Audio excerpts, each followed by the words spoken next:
Okay, I'm going to show you how to make the foldable for this day, and yours is not going to be filled in yet. Yours is going to be a blank one, and it's going to start like this, and it's not going to have any cuts. I'm going to show you how to fold it and then how to cut it. So you're going to start like this, and you're going to first take and fold it in half in a hamburger fold, like this, and you need the writing on the outside. Then do another hamburger fold. It doesn't matter which direction, another hamburger fold like that, and then another hamburger fold like this. It doesn't matter which part ends up on the outside.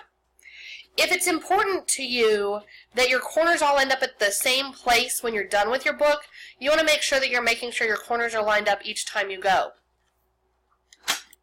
And if you really care about your corners being all lined up, at this point I would get my corners lined up, and I take the side of my pencil to flatten these parts out so it's all nice and flat.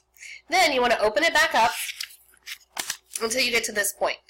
So I have just one fold here. There's one fold, and what you want to do is put that fold at the top.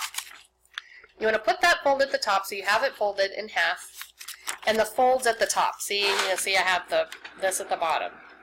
Now you're going to take your scissors from the folded side, and you're going to cut right here on this line down to this point. So remember, that's the folded part, not the open part. Here's the open part. You're going to cut along the folded part to the middle here, so that when you open it, you've got a hole in the middle of it like this. Now remember, if the video went too fast for you, pause the video, go back, rewind it, watch the parts, and catch up with me on the video before you move forward. Okay, so we've now got it like this. You've got all your creases in there and you've got the hole in the middle. You want to now make a hot dog fold like this, and it's going to create a little mouth. You're going to have to take and fold one of these sides over and crease it down so you have the little mouth here.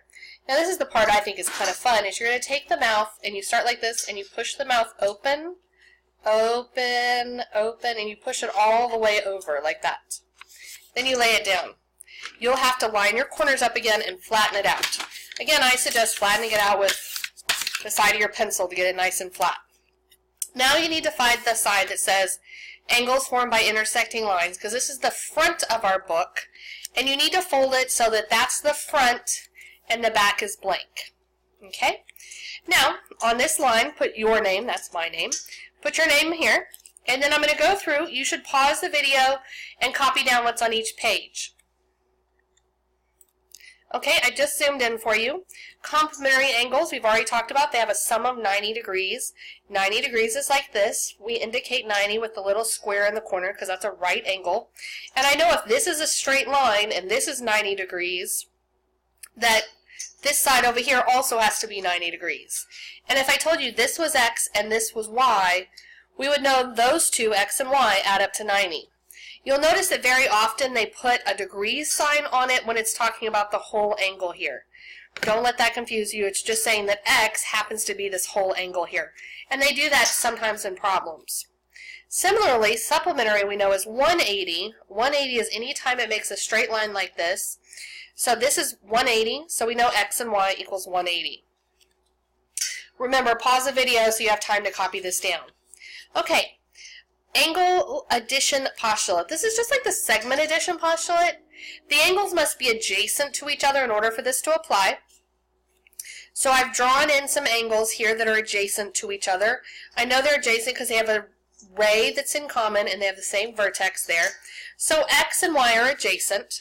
And what we're saying is that if I take this angle X plus this angle Y, it's going to add up to the big angle ABC. That's just like the segment addition postulate. Also, I wanted to point out here, sometimes they put an M in front of the angle like this. This just means the measure of angle ABC. So make a note of this down here at the bottom. Means the measure of angle ABC.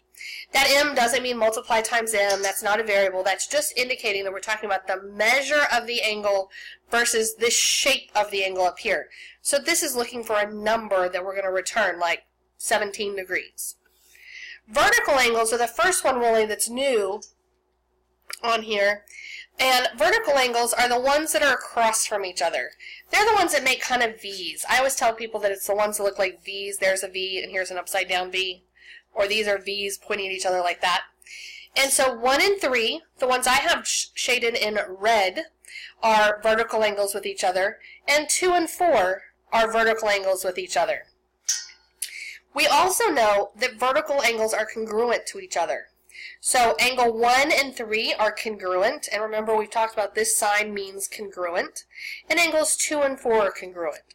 Be sure to draw this in and use some colors to color in the ones that are congruent to help you out.